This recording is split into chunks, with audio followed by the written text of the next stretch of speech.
여러분은 막내를 몇 살에 낳으셨습니까? 우리 권사님들, 막내를 몇 살에 낳으셨어요? 요즘에는 출산 연령이 늦어져 가지고 40대에도 아이들을 많이 낳습니다. 여러분들 40살에 막내를 낳으셨습니까? 혹 50에 낳으신 분도 계시는가요? 50살에 낳았다면 정말로 늦둥이입니다. 그런데 60살에 그것도 쌍둥이 아들을 낳은 사람이 있어요. 60살에. 미국 이야기입니다. 미국의 심리학자 프리다 번바움이라고 하는 사람이 있는데요. 이 사람은 60살에 제왕절개로 쌍둥이 아들을 출산했어요. 10년도 넘은 일인데 하도 특별한 일이어서 제 머릿속에 아직도 기억되고 있습니다. 당시 프리다 번바움이라고 하는 사람은 아이가 있었어요. 그것도 33살, 29살, 그리고 한참 터울져서 6살의 자녀들을 두고 있었어요. 그런데 왜 또 낳냐면 이 막둥이 당시에 6살짜리 아들이 혼자 있으니 외로울 것 같아서 33, 29, 그 다음 6살이에요. 그러니까 비슷한 또래의 아이가 형제가 있었으면 좋겠다 싶어서 늦둥이를 낳은 거예요. 그런데 쌍둥이였어요. 이 번바움이라는 사람이 미국의 MBC 방송의 프로그램에 나가가지고 이 특별한 아주 드문 경우잖아요. 그래서 이제 이 프로그램에서 인터뷰를 하게 되었는데 사회자가 그냥 다른 말 하지 못하고 원더풀, 원더풀, 굉장합니다. 이렇게 계속 감탄을 하는 거예요. 그러면서 하는 얘기가 이제 나이에 대한 정의가 다시 내려졌습니다. 이런 아주 뼈 있는 이야기를 했습니다. 그리고 이 프로그램에 함께 출연한 변호사인 남편이 말하기를 저희 가정에 이것보다 더 행복한 일은 없습니다. 저희 가정에 이것보다 더 행복한 일은 없습니다. 하고 소감을 밝혔다고 합니다. 아주 감격한 거지요. 여러분들도 감격하고 행복하기를 원하시면 60살에 쌍둥이 한번 낳으시렵니까? 네. 생각이 있으신 분은 제가 기도해 드리겠습니다. 네. 여러분, 이 가정은 60살에 아들 쌍둥이를 낳고는 대단히 행복했다고 고백을 했어요. 여러분, 이런 일 정말로 행복하고 기쁜 일이지요. 그러면 이것이 영원히 지속되는 행복일까요? 정말로 행복 중에 행복일까요? 제 생각에는 조금은 좀 깊이가 부족한 행복인 것 같습니다. 그러면 정말로 깊은 행복, 영원히 지속되는 가정의 행복, 정말로 그 집안이, 그 가정이 하나님의 큰 축복을 받는 그런 행복, 어떻게 하면 그렇게 받을 수 있는가? 가문의 축복의 비결은 무엇인가? 그것이 오늘 본문에 상세하게 기록이 되어 있어요. 그 말씀을 통해 은혜를 나누려고 합니다. 첫 번째는요, 하나님의 은혜에 대한 역사의식을 우리가 가지고 살아야 하나님의 큰 복을 받아들일 수가 있어요. 그리스도인들이 빛과 소금의 역할을 감당해야 되는데, 복을 받아야 빛과 소금의 역할을 감당할 수 있지요. 이 복 받으려면 하나님의 은혜에 대한 역사의식이 있어야 한다는 거예요. 여러분, 오늘 본문은 여호수아 몇 장입니까? 입술을 열어서 본문 몇 장이에요? 24장. 이것은요, 보통 신학적으로 세계언약이라고 부릅니다. 신학교에서 공부할 때 이 여호수아 24장이 시험 문제로 많이 나와요. 시험 문제로 뭐라고 나오냐면 세겜 언약에 대해서 구체적으로 논하라 이렇게 나옵니다. 그러면 그 배경부터 세겜 언약의 의미, 메시지 이런 것들을 쭉 서술을 해야 돼요. 오늘 1절에 보니까 여호수아가 이스라엘 모든 지파를 세겜에 모으고 이스라엘 장로들과 그들의 수령들과 재판장들과 관리들을 부르매 그들이 하나님 앞에 나와 선지라 그렇게 되어 있어요. 여러분, 그러니까 요즘식으로 말하면 지금 세겜에서 이스라엘 총회를 하고 있는 것입니다. 이스라엘 뭐 하고 있다고요? 총회. 총대들이 누구예요? 장로들, 수령들, 재판장들, 관리들. 예. 그런데 이들이 총회할 때 그 내용이 무엇이었냐면, 다 그렇지는 않지만 요즘 현대의 어떤 교단의 총회처럼 정치적인 내용이 아니었어요. 자기들의 기득권을 다투는 그런 기득권 싸움의 내용이 아니었어요. 총회에서. 어떤 내용이었냐? 이 총회에서 다룬 내용은 오직 이방신들을 버리고 우리가 하나님 아버지만 섬겨야 합니다. 그러니까 어떤 종교개혁적인 내용, 그리고 신앙을 결단하라. 이게 이스라엘 총회의 주 내용이었습니다. 정말로 멋지고 훌륭한 총회예요. 여러분, 우리 총회도 이러한 총회가 될 수 있도록 여러분들이 열심히 기도해 주셔야 합니다. 자, 이스라엘 총회 너무 훌륭한 멋진 총회인데, 여러분, 당시에 언약궤는요 실로라고 하는 곳에 있었습니다. 세겜에서 약 16km 정도 떨어지면, 그러니까 한 40리 정도 가면 이스라엘 자손들이 회막을 세워놓은 이 실로라는 곳에 언약궤가 있어요. 회막 안에 언약궤가 있는 거거든요. 네. 이 언약궤가 무엇입니까? 하나님의 임재의 상징입니다. 언약궤 잊어버리시면 안 되죠. 기억하실 거예요. 그래서 이스라엘 백성들이 실로에 있었던 하나님의 임재의 상징인 언약궤를 오늘 본문 배경인 세겜까지 메고 와서 그 언약궤 앞에서 총회를 하면서 하나님과 언약을 체결하고 있는 내용이 오늘 본문이에요. 그러니까 하나님 앞에서 언약을 체결하고 있습니다. 여러분, 우리가 총회뿐만이 아니라 모든 것을 하나님 앞에서 할 수 있다면 그것은 정말로 멋지고 훌륭하고 신실한 모습이에요. 오늘 1절에 하나님 앞에 나와 선지라. 여러분, 이 시간에도 여러분들은 하나님 앞에 나와 선 줄로 믿습니다. 제가 여러 번 말씀드렸죠. 여러분, 이 시간에 다 서서 예배 드리셔야 돼요. 그리고 하나님의 종인 제가 앉아서 하나님을 대신해서 말씀을 전해야 되는 거죠.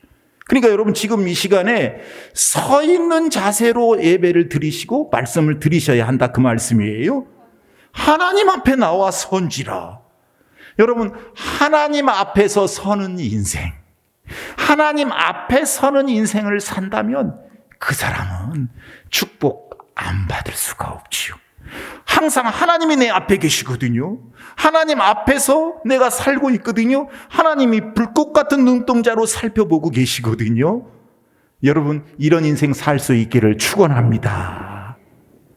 이스라엘 총회가 이렇게 이루어졌어요. 멋있는 총회지요. 근데 여호수아가 이런 중요한 언약을 체결하게 될 때, 오늘 읽진 않았습니다만은 14절 앞에 쪽에 보면 이스라엘의 역사를 쭉 개관하고 있어요.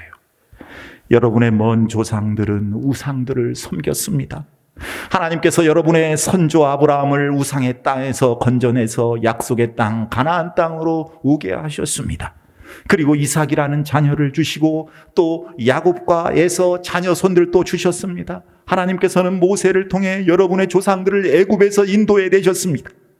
그 과정에서 홍해를 만나게 됐지요. 그런데 하나님께서는 동일한 이 홍해의 물이 여러분에게는 방패가 되게 하시고 애굽 사람들에게는 무덤이 되게 만드셨습니다.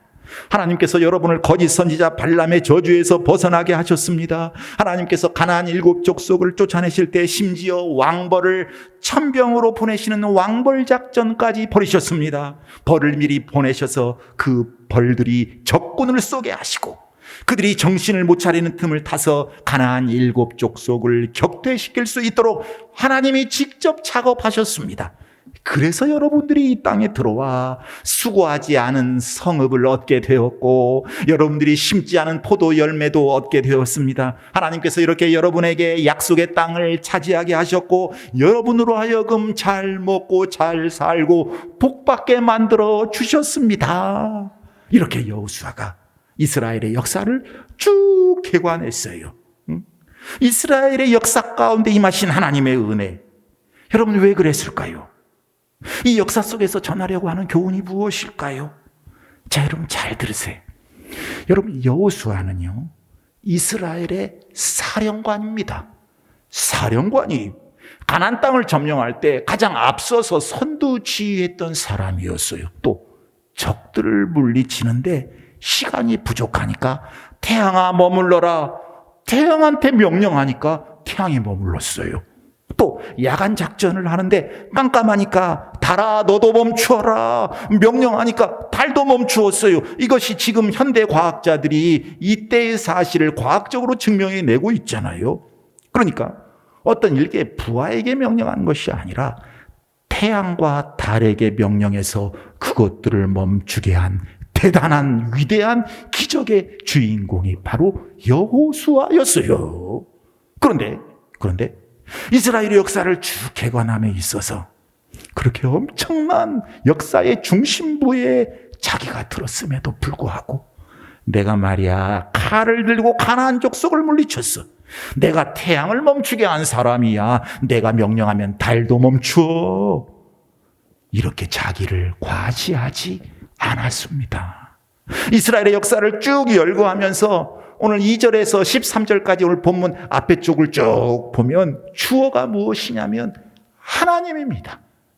주어가 하나님이에요. 이스라엘의 하나님 여호와께서 말씀하시기를 하나님께서 우상을 섬기는 땅에서 구원해내셨고 하나님께서 애굽에서 인도해내셨고 하나님께서 후손들을 주셨고 하나님께서 가나안 땅에 들어오게 하셨고 하나님께서 저주에서 벗어나게 하셨고 하나님께서 가나안 7 족속을 물리치게 하셨고 하나님께서 여러분들을 이 땅에 정착하게 하셔서 하나님께서 여러분들을 이렇게 잘 살게 복을 주셨습니다. 하나님께서 할렐루야.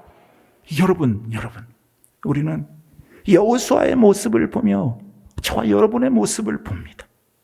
우리 여호수아와 비슷한 사람이에요. 우리의 먼 조상들도요 우상들을 섬겼습니다. 아니 가깝게는 부모님들이 우상을 섬긴 분들도 계실 것입니다.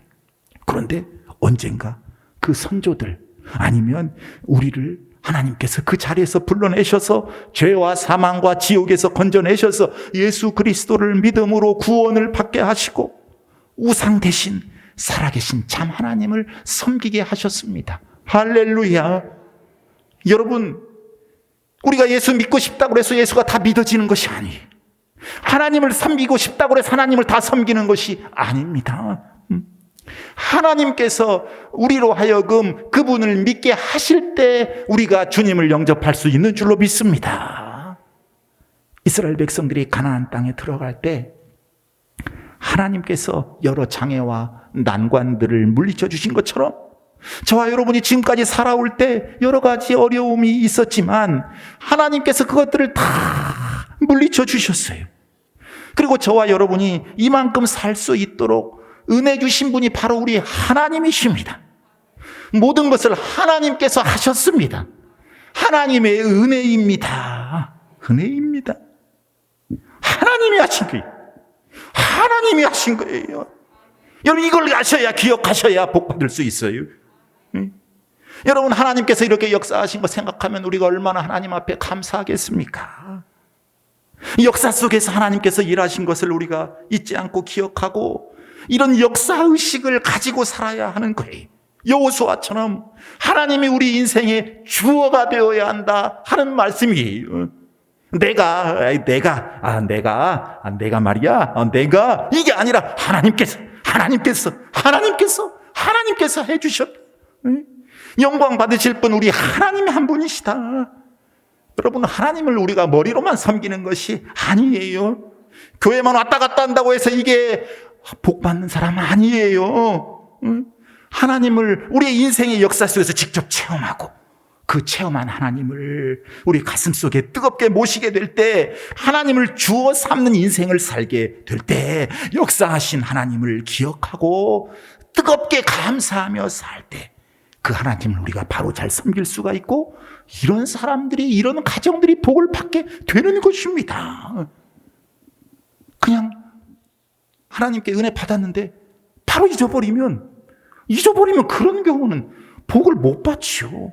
그래서 여호수아가 이스라엘의 역사를 쭉 열거하고 있는 것입니다. 이스라엘의 역사 가운데 임하셨던 하나님의 은혜. 여러분, 이스라엘이라는 나라 하나만 그런 것이 아니지요. 우리 교회에도 마찬가지지요. 여러분, 힘들고 어려웠던 교회의 역사 속에 하나님께서 은혜를 베푸셔서 지금의 우리 동신교회를 만들어 주셨습니다. 이것은 어떤 목사가 한 것도 아니고 장로가 한 것도 아니고 교인들이 한 것이 아니에요. 우리 하나님 아버지께서 해 주신 줄로 믿습니다. 그렇게 과거에도 우리 교회를 인도하신 하나님이 현재에도 인도하고 계시고, 그 하나님이 앞으로도 우리 교회를 인도하셔서 많은 영혼들을 구원하는 복음의 방주, 축복의 방주로 이끌어 주실 줄로 믿습니다. 이걸 생각하는 게 역사의식이에요. 역사 가운데 일해 주신 하나님. 근데 이런 역사는요, 개인에게도 있고, 가정에도 있고, 가문에도 있고, 교회에도 있고, 민족에도 있어요. 이것을 생각하고 감사하고 그 하나님을 두려워하며 하나님 의지하며 살아가는 개인이, 가정이, 가문이, 교회가, 민족이 축복을 받게 되는 것입니다. 여러분, 이 사람들 누군지 한번 보실까요? 누구예요, 이 사람들? 좀 본 사람 아닙니까? 안 봤어요? 한번 또 텔레비전에서? 여러분, 가수 션하고 탤런트 정혜영 씨 가족입니다. 2004년 결혼했어요. 여러분, 17년간 후원한 아동이 약 1000여 명에 이릅니다, 이분들이. 그리고 기부금만 수십억 원을 기부를 했어요. 자기 집은 없었는데. 네. 요즘에 와가지고 최근에 한 3, 4년 전에 자기 집을 겨우 장만했다고 합니다. 여러분, 이 남자 션이 굉장히 신실한 크리스찬이에요. 근데 이 남편 션이 이런 고백을 했다고 합니다. 이남 이녀인데 첫째가 하음이라는 아이예요. 하나님의 마음, 그래서 하음이에요. 혜영이가, 와이프죠? 혜영이가 하음이에게 잘한 게 너무 많지만 그 중에 잘한 일 중에 하나가 하음이가 뱃속에 있을 때 하음이에게 성경책 일독을 해준 것입니다. 하음이는 태어나기 전에 엄마 덕에 성경을 일독했습니다. 그래서 하음이는 성경책을 좋아합니다. 나의 바람은 하음이가 살아가면서 매일 성경 말씀을 읽고 묵상하면서 성경책에 쓰여 있는 하나님의 약속과 사랑의 말씀, 은혜를 붙잡고 살아가는 것입니다. 아이고, 너무 부러운 집이잖아요. 너무 부러운 집이잖아요. 이 정혜영 씨가 원래 예수 안 믿던 사람이었거든요. 근데 남편 잘 만나가지고. 그러니까 우리 청년 자매들은 이 션 같은 남자를 만나야 돼요. 네. 하음이가요, 잠언을 18번 읽었대요. 아마 세월이 많이 지났기 때문에 지금은 한 100여 번 읽었으리라고 생각을 했는데, 여러분, 이 가정 어떻습니까? 어때요? 자기 집도 없었어요. 네. 자기 집도. 근데 맨날 돈만 생기면 그것으로 하나님의 사랑을 전해요. 이 인제사 집을 하나님께서 주셨습니다. 여러분, 하나님을 이렇게 잘 섬기고 주의 사랑을 베풀고 살아가는 사람들이 어떻게 하나님 앞에 복받지 않을 수가 있겠어요? 하나님을 잘 섬기는 것은요, 그냥 공중에 붕 떠 있는 거, 그래, 주일이면 그냥 교회 왔다 갔어 하면서 그냥 다 세상 사람들이나 별 차이 없이 이렇게 살아가는 것이 하나님을 잘 섬기는 게 아니에요. 하나님을 잘 섬기는 것은요, 아주 구체적이고 현실적인 것입니다. 태중에 있는 아이에게 성경을 다 읽어줬어요. 하나님이 행하신 일을 기억하게 만들었어요. 하나님의 역사의 은혜에 대한 그 역사의식을 갖게 만들었습니다. 그래서 이 아이가 태어나서 지금은 중3인가 아마 제가 알고 있는데, 이 아이가 태어나서 성경을 좋아하는 아이가 이미 되어버렸어요. 하나님을 사랑하는 아이가 되어버렸어요. 여러분, 하나님이 이 가정에 복 안 주시겠습니까? 하나님이 이런 가정을 축복의 가문으로 안 만드시겠습니까? 여러분, 나와 내 가정은 하나님 잘 섬기겠다고 공중에 부엉 띄워놓고 부도 내놓고는 실제로는 성경과 거리가 먼 삶을 사는 건, 이건 하나님을 제대로 사는 모습이 아니에요. 성경에 보면 하나님이 태초부터 지금까지 하신 모든 일들이 기록이 되어 있습니다. 하나님이 내게 베푸신 사랑이 얼마나 큰지를 다 기록하고 있어요. 이것을 읽어주면서 또 내가 같이 함께 읽으면서 하나님의 사랑이 이런 거야. 하나님이 나에게, 우리에게 이러한 은혜를 베푸셔서, 그러니 하나님의 은혜 잊지 않고 하나님 원하시는 대로, 하나님 바라시는 대로 살아야 돼. 이렇게 하나님 찬양하며 살면 이게 부모의 복된 모습이고, 이런 가정 하나님께서 복 주시리라고 믿습니다. 여러분, 신앙을요 그냥 껍데기로만 봐서는 절대 안 돼요. 신명기 6장에 보면, 오늘 내가 네게 명하는 이 말씀을 너는 마음에 새기고 네 자녀에게 부지런히 가르치며, 부지런히 그랬어요. 집에 앉았을 때든지 길에 갈 때든지 누워있을 때든지 일어날 때든지 이 말씀을 강론할 것이며, 너는 또 그것을 네 손목에 매어 기호를 삼으며 네 미간에 붙여 표를 삼고 또 네 집 문설주와 바깥 문에 기록할지니라. 그러니까 여러분, 그냥 시간만 되면 하나님의 말씀을 접하고 하나님의 은혜, 하나님의 사랑을 생각하고, 시간만 되면 자녀들에게 말씀을 가르치라는 거지요. 하나님이 너에게 이런 사랑 베푸셨어. 하나님이 은혜를 이렇게 베푸셨어. 아이가 맨날 이것만 보게 되니까 하나님의 은혜를 잊을 수가 없는 거지요. 복을 안 받을 수가 없는 거지요. 하나님 두려워하지 않을 수가 없는 거지요. 이것이 역사의식입니다. 하나님의 은혜에 대한 역사의식. 따라서 하나님 은혜에 대한 역사의식, 이 역사의식을 다 소유할 수 있기를 축복합니다. 두 번째로, 여호수아가 이 축복의 비결을 어떻게 설명을 했냐면, 우상을 치워버려라, 이렇게 말씀을 했어요. 자, 오늘 14절 말씀을 주의 깊게 한번 읽어보도록 하겠습니다. 그러므로 이제는 여호와를 경외하며 온전함과 진실함으로 그를 섬기라. 너희의 조상들이 강 저쪽과 애굽에서 섬기던 신들을 치워버리고 여호와만 섬기라. 13절까지요. 앞에까지 하나님의 은혜를 쭉 열거했어요. 쭉 열거했어요, 여호수아가. 그러므로 우상을 치워버리라. 우상을 치워버리라. 온전하게 섬겨라. 진실하게 섬겨라. 뜨뜻미지근하게 순도 40%, 50%, 60% 이런 정도의 신앙 말고 순도 100%로 섬겨라. 온전하게 섬겨라. 우상 같이 섬기지 말고 온전하게 섬겨야 복 받는다, 그 말씀이에요. 여러분, 우상이 우리 삶 속에 존재하면요, 하나님을 제대로 성실하게 못 섬겨요. 절대로. 교인들하고 성도들하고 만나다 보면, 목사님, 저한테는 우상은 없어요, 이렇게 말하는 분들이 있어요. 근데 하나님의 뜻, 하나님 중심주의가 아니라 사람 중심주의로 살게 되면 이게 결국은 우상으로 흐르게 됩니다. 우상은요, 교만의 전형이에요.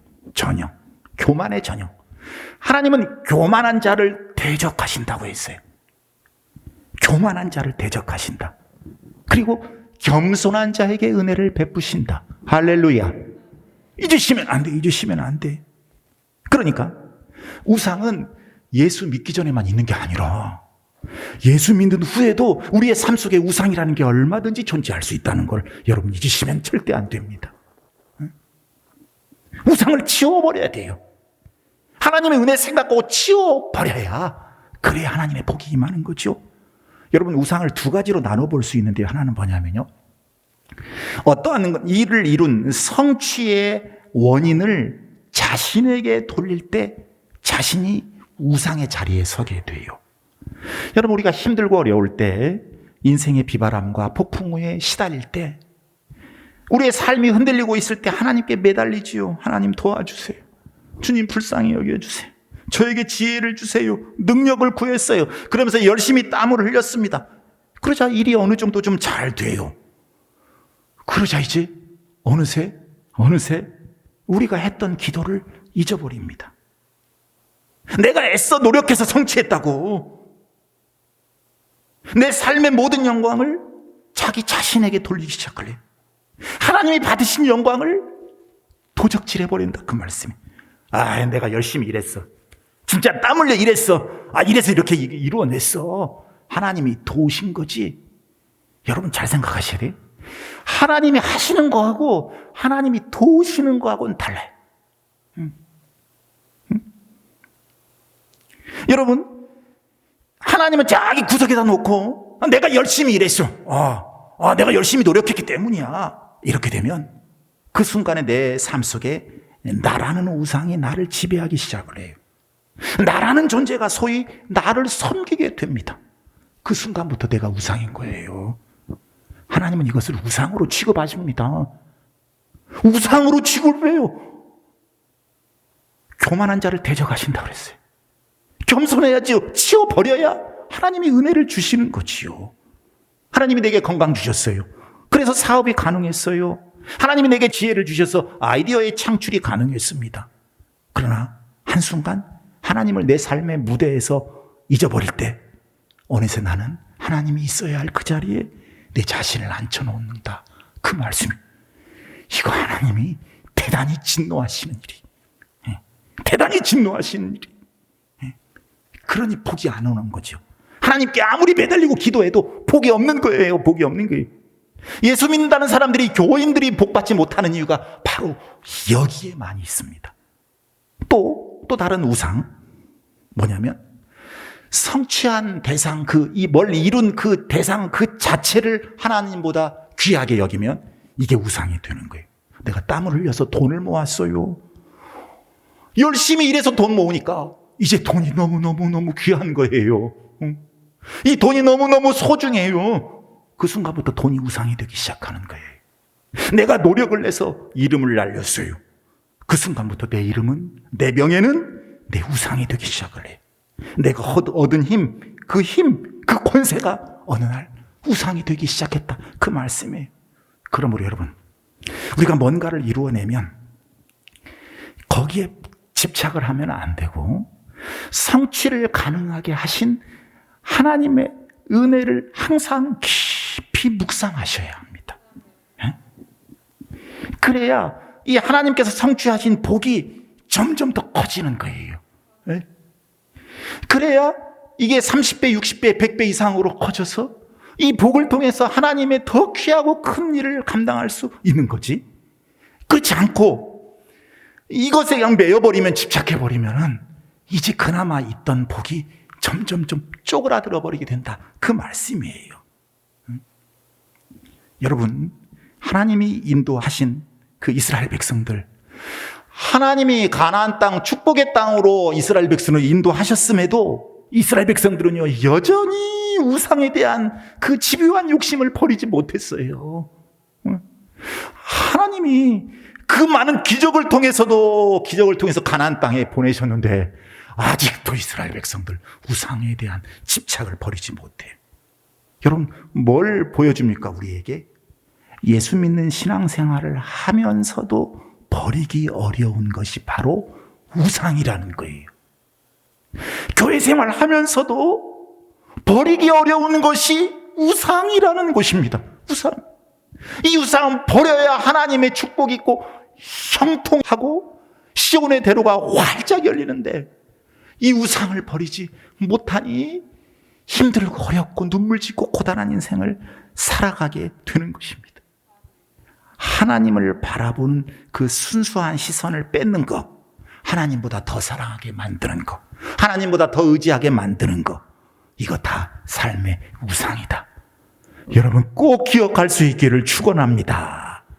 성경에서요, 하나님의 사랑을 가장 많이 언급하고 있는 책이 뭐냐면 요한 1서입니다. 요한 1서. 요한 1서는요, 사랑의 교훈으로 가득해요. 그런데 요한 1서의 마지막에 결론이 뭐냐면 우상을 멀리하라요. 우상을 멀리해라. 사랑의 책의 결론이 우상을 멀리하라는 거예요. 그러니까 우상을 품고 있으면 하나님을 사랑할 수 없다는 거죠. 우상을 품고 있으면 하나님께서 우리가 하나님 사랑한다고 인정하지 않는다는 거예요. 그러니까 결론에 가서 우상을 멀리해라. 우상을 멀리해라. 우상을 멀리해라. 그렇게 하나님이 말씀하시는 것입니다. 우상을 다 치워버릴 수 있는 여러분들 되시기를 축원합니다.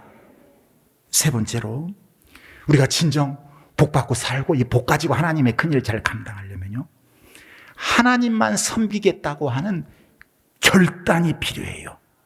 이 결단하라고 지금 여호수아가 강조하고 있습니다. 하나님께서 베푸신 구원의 역사, 은혜의 역사 기억하면서 나는 무슨 일이 있어도, 나는 다른 사람들이 다 하나님을 멀리해도, 나는 다른 사람들이 다 세상과 타협해도, 세상의 유혹에 다 넘어갈지라도 나는 끝까지 하나님만 섬기겠습니다 라고 결단하는 거. 그러면 왜 우리가 하나님의 은혜를 기억하면서 하나님만 섬기겠다고 결단해야 됩니까? 자, 잘 들으셔야 돼요. 여러분, 신앙의 결단을 내리지 않으면 하나님을 섬기는 신앙이 얼마든지 변질될 수가 있어요. 얼마든지. 신명기 8장 14절, 17절, 18절을 보면요, 네 마음이 교만하여 네 하나님 여호와를 잊어버릴까 염려하노라. 네가 마음에 이르기를 내 능과 내 손의 힘으로 내가 이 재물을 얻었다 말할 것이라. 네 하나님 여호와를 기억하라. 그가 네게 재물 얻을 능력을 주셨음이라. 여러분, 자칫하면요, 금세 신앙 다 까먹는다 그 말씀이에요. 다 쓰나미처럼 다 씻겨 나가버린다 그 말이에요. 그래서 영혼의 쓰나미라는 책이 있어요. 돈에 쓸려가고, 게임에 쓸려가고, 요즘에 어떤 유의에 쓸려가고, 어떤 성적인 것에 다 쓸려가 버리고, 마구마구 우리 영혼이 하나님이 아닌 것들로 인해 그냥 사정없이 쓸려가 버린다는 거예요. 결단하지 않으면. 그래서 히브리서 2장 1절에 보면 우리가 흘러 떠내려가지 않도록 하라, 그렇게 강조하는 말씀이 나와요. 나와 내 집은, 다른 사람 어떨망정, 나와 내 집은 여호와만 섬기겠노라고 하는 이 굳은 다짐을 정말로 현실적으로 각오하고 결단해야 하는 거예요. 결단하지 않으면 그냥 마구 쓸려가기 때문에 그냥 교회만 왔다 갔다 해서는 안 되고, 또 이 시간에 말씀을 들어도 말씀 들었다, 목사님 설교 잘하시네, 이러고 해서는 안 된다는 거지요. 말씀 들었으면 결단해야 된다는 거지요. 결단. 하나님을 경외하라 14절에 그렇게 말씀을 해요. 경외가 뭐예요? 하나님의 위엄에 압도되는 거예요. 하나님의 권위를 존대하는 거예요. 우리 하나님 불쾌하시면 어쩌지? 하나님 노여하시면 어쩌지? 그래서 항상 하나님 생각하는 거지요. 하나님이 항상 나를 보고 계신다, 이거 생각해야 된다 그 말씀이에요. 우리가 하나님을 경외하면서 성실과 진정으로 하나님만 섬기도록 다지고 또 다져야 돼요. 그래서 여호수아가요, 백성들로 하여금 하나님만 섬기도록 다지고 또 다지는 장면들이 오늘 계속 나와요. 14절에서 여호수아가 한번 다졌어요. 결단해라. 하나님만 섬기도록 결단해라. 15절에 가서 또 한 번 그래요. 16절에서 18절까지 보니까 백성들이 하나님만 섬기겠다고 말하는데도 불구하고 다시 19절, 20절에 가보면 하나님은 질투하는 하나님이다, 이렇게 말하면서 다시 한번 다져요. 다지고 또 다져요. 하나님만 섬겨야 합니다. 하나님만 또 섬겨야 됩니다. 결단하세요. 이게 제가 대충 세보니까 한 7번 정도 되더라고요. 뭐예요 이거?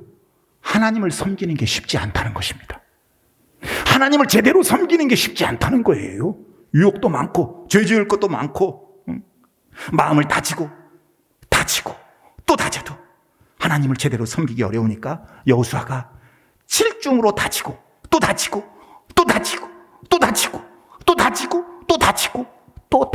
거예요. 여러분, 영혼의 쓰나미 속에 우리가 빨려 들어가지 않기 위해서는 이렇게 결단을 해야 합니다. 결단. 우리가 다 자세하게는 더 말씀을 못 드리겠습니다만은 이제 이 여호수아가 7번 다졌던 것처럼 그 이유가 어디 있겠어요? 하나님께서 왜 이렇게 다지게 하셨겠어요? 우리가 우리 자신을 자꾸 다지면서 하나님 앞에서 그렇게 하나님 나 무슨 일이 있어도 내가 목숨 걸고 하나님 아버지만 섬기겠습니다. 이렇게 살아가겠습니다. 라고 하나님 앞에 결단해야 함을 강조하고 있는 것입니다. 자, 마지막 네 번째. 우리가 진정으로 예수 믿는 사람인데 그냥 교회 다니는 사람인데 맨날 눈물 짓고 이런 게 아니라 어떻게 하면 복 받는가? 네 번째. 증거를 세우라고 말씀해요. 뭘 세우라고? 증거. 여러분 26절 27절 말씀이 있겠습니다. 여호수아가 이 모든 말씀을 하나님의 율법책에 기록하고 큰 돌을 가져다가 거기 여호와의 성소 곁에 있는 상수리 나무 아래에 세우고 모든 백성에게 이르되 보라, 이 돌이 우리에게 증거가 되리니 이는 여호와께서 우리에게 하신 모든 말씀을 이 돌이 들었음이니라. 그런즉 너희가 너희의 하나님을 부인하지 못하도록 이 돌이 증거가 되리라 하고, 큰 돌을 가져다가 여호와의 성소 곁에 있는 상수리 나무 아래에 세우고 이 돌이 우리에게 증거가 된다. 모든 백성에게 말을 했어요. 자, 여러분, 우리가 결심을 해요. 결단을 해요. 그런데 그 결심이 쉽게 무너지곤 합니다. 쉽게 무너지곤 해요. 하나님, 내가 목에 칼이 들어와도 우리 하나님 아버지만 꼭 잘 섬기겠습니다. 결단하고 결단하는데도 이게 약해서 자꾸 넘어지는 거예요. 그래서 우리가 이 결단에 대해서 계속적으로 상기시켜야 할 필요가 있습니다. 2층에 목양실에 가면 제 방에 별로 잘 설비가 되어 있는 방은 아니지만 그래도 저는 제일 마음에 드는 게 하나가 뭐가 있냐면 3m, 2m짜리 큰 판이 제 의자 뒤에 딱 붙어 있어요.